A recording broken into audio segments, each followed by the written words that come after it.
Is this the real life? Is this just fakery? Hi, I'm Ken Ray, welcoming you to episode 185 of The Checklist, brought to you by SecureMac. The line between vigilant and hypervigilant could be the difference between losing money you have and getting money you need. Today we'll talk about 3 kinds of scams that look legit, legitimate help that looks like a scam, and is spotting a fever a violation of privacy? All the discomfort of a William Gibson novel in half an hour or less. This is The Checklist, brought to you by SecureMac.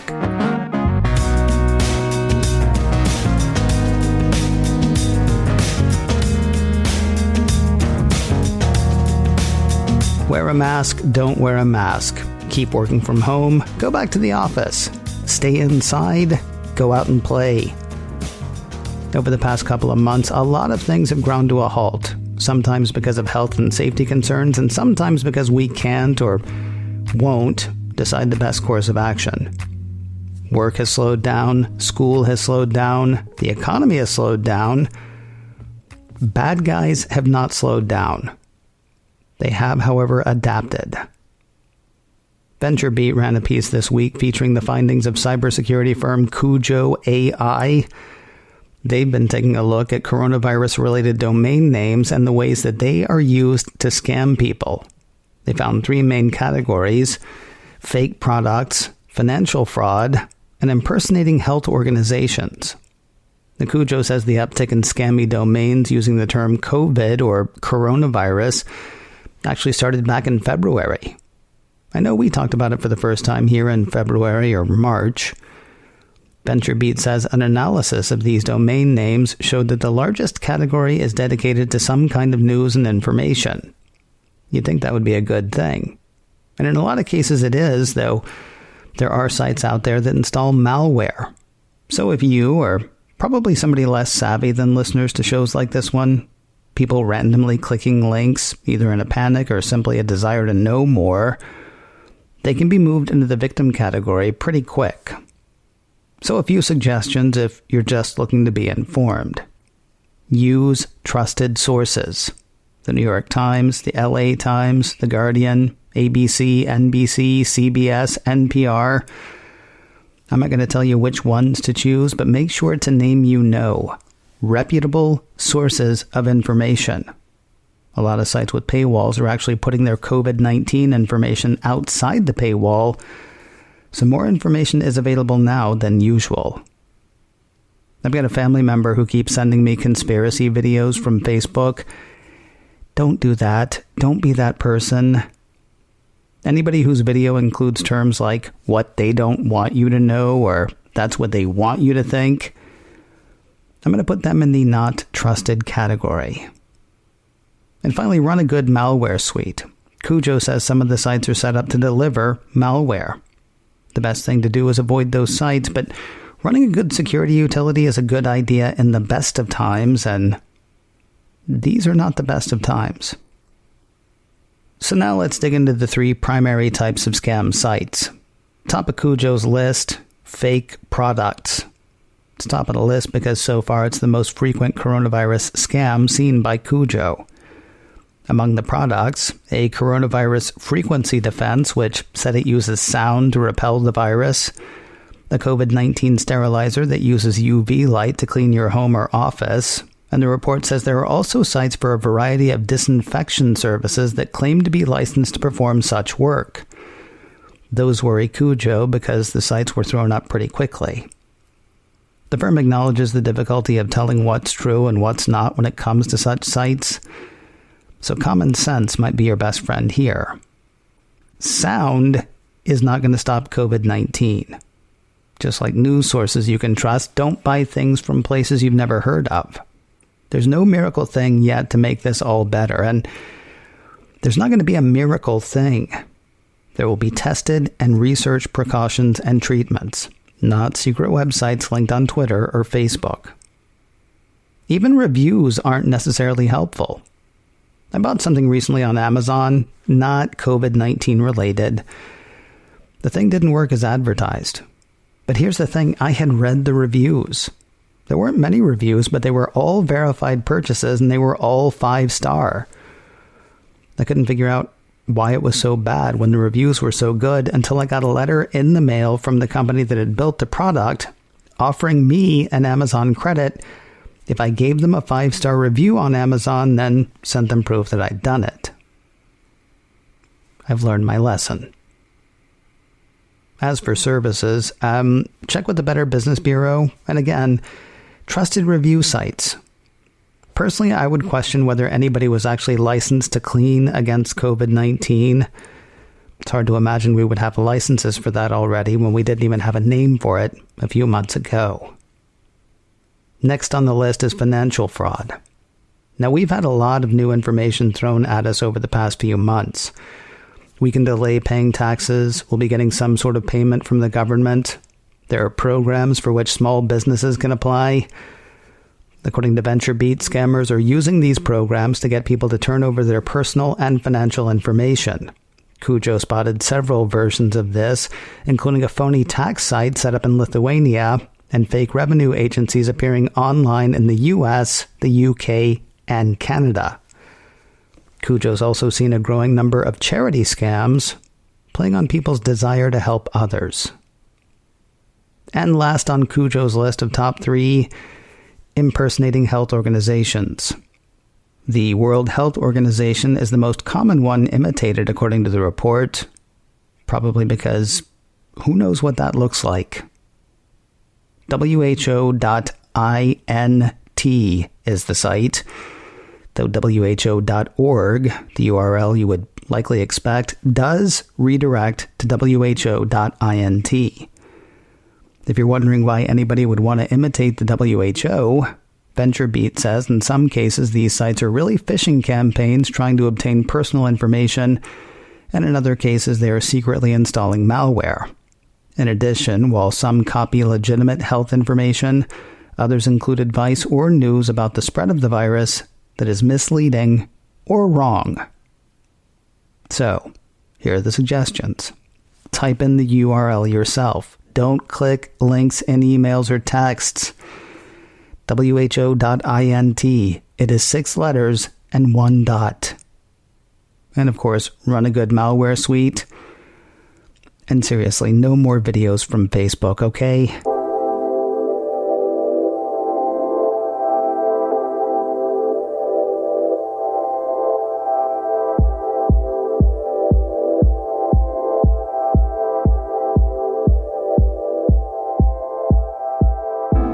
From scams that look like help to help that looks like a scam. Krebs on Security has a post that honestly is kinda hopeful. According to the site, 2 Krebs on Security readers have forwarded scans of form letters that they received via snail mail that mentioned an address change associated with some type of payment card, but which specified neither the entity that issued the card nor any useful information about the card itself. Armed with that scan, Krebs searched online and found pages of complaints from people who didn't know why they'd gotten the letter and didn't know who the letter was from. Most figured it was either a scam or a notice of an attempt at identity theft. Finally, the bank listed on the letter, U.S. Bank, and the division sending the letter, Cardholder Services, both sound like totally scammy, made-up names from a mid-'80s action flick. Maybe one of the Kick Puncher films. Of course, the whole thing is real. It's legit. It's on the up and up. According to Krebs, millions of Americans now filing for unemployment will receive benefits via a prepaid card issued by U.S. Bank, a Minnesota-based financial institution that handles unemployment payments for more than a dozen U.S. states. Some of these unemployment applications will trigger an automatic letter from U.S. Bank to the applicant.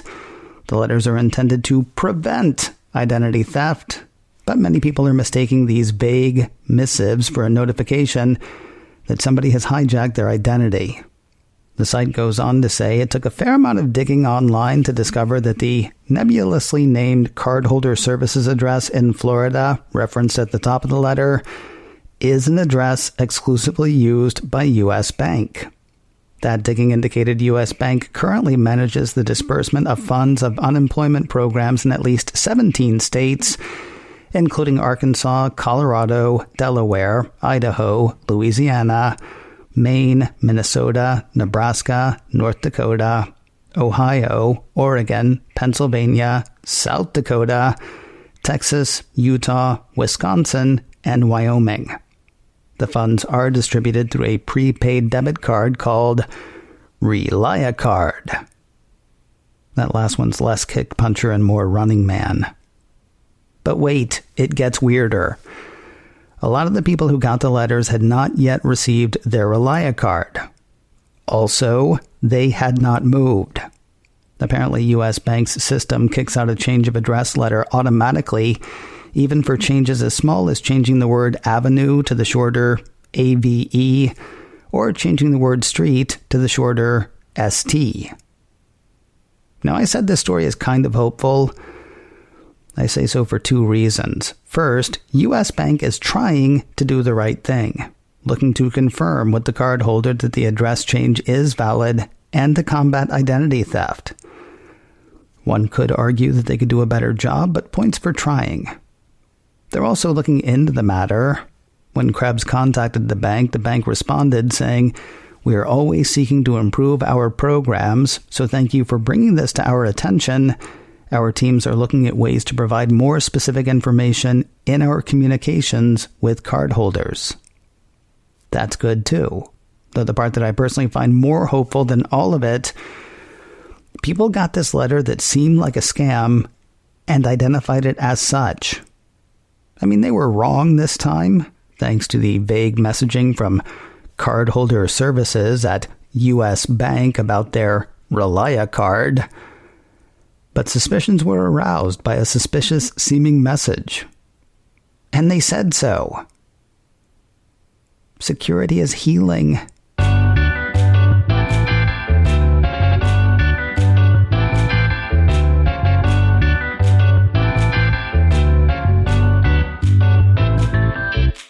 Current events meets follow-up story. We'll hit a few of the reopened Apple stores in a moment, but first a word about MacScan 3 from SecureMac. Macs have a certain stature today. Years ago, people thought they weren't real computers, thought they were overpriced toys. Now those same people use Macs every day, trusting them with important work and a lot of personal information. As the Mac has grown, so has its status as a target. Bad guys want to steal the information stored on them. Guard against that with MacScan 3. MacScan 3 is a great defense against malicious software attacks aimed at your Mac. It's developed by SecureMac, trusted names in computer security and developers of exceptional security software for over 20 years. MacScan 3 detects and removes Mac malware, catches keyloggers, removes tracking cookies, and provides full-range or targeted scanning, all without crowding up your hard drive or slowing down your machine. Sign up for a free 30-day trial today at securemac.com/MacScan. Then once you decide to buy for less. You can take a little off your subscription to MacScan 3 with offer code CHECKLIST. Try it first, watch it kick those tracking cookies to the curb. Then when you're ready to buy for less with offer code CHECKLIST at securemac.com/MacScan. Our last story today is both a follow-up story and a current event story. No doubt you've heard that Apple is slowly reopening stores, a very few here in the States and a few others around the world. All 40-plus stores in China have been open for a bit. All but one store reopened in Australia this week, and that one's only closed for renovation. All 4 of Apple's stores in Switzerland are reopened. 1 is reopened in Austria, and 15 are open again in Germany. Here in the States, the site for the Apple Boise Town Square in Boise, Idaho says, "For everyone's safety, we're following social distancing measures, so you may have to wait in line before entering. Please also wear face covering while you are in the store." If you don't have a mask, they're apparently giving them to customers, so that's cool. Now, I'm not sure whether stores in the U.S. are checking the temperature of customers before letting them in, though I know they are in other parts of the world. And this is where current events meets follow-up. There's some concern in the Hesse region of Germany that taking a customer's temperature may violate privacy laws in the European Union. Those are a big, hairy beast. If you want to know how big and how hairy, check out checklist number 90, Who is GDPR? A primer. We did that a long time ago, but yeah, the intricacies are kind of mind-boggling. So back to current events. Apple Insider cites a Bloomberg Law report that says the Hessian Data Protection Agency has launched a probe to determine whether the temperature checks violate European Union privacy regulations. Hesse is a state in Germany where retail locations such as Apple Großbockenheimer Straße in Frankfurt and Apple MTZ in Sulzbach are located. And I apologize for those bad pronunciations. I don't know how it's pronounced. I assume that they were bad. Now, to be clear, regulators aren't saying that the temperature checks are a violation. They're just concerned that they might be. According to the Bloomberg Law report, the office wants to know if the temperature checks violate the applicable data protection rules. Ulrich Muller, a spokesperson for the Hessian Data Protection Commissioner, said there are no results yet from the probe, and the office is coordinating with other German data protection authorities. No comment from Apple on the report. Not even an, "Are you kidding me with this?" That would be an awesome response. Hey, if you're looking for more security news and how-tos, the place to look is securemac.com/checklist. There you will find notes not only for this show, but for the last show, for the one before that, all the shows we've done, all the way back to the first one. And you can listen to every show right there as well.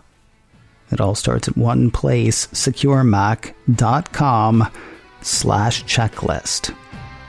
If you have a question you would like to ask or a topic you would like to hear us hit, our email address is checklist@securemac.com.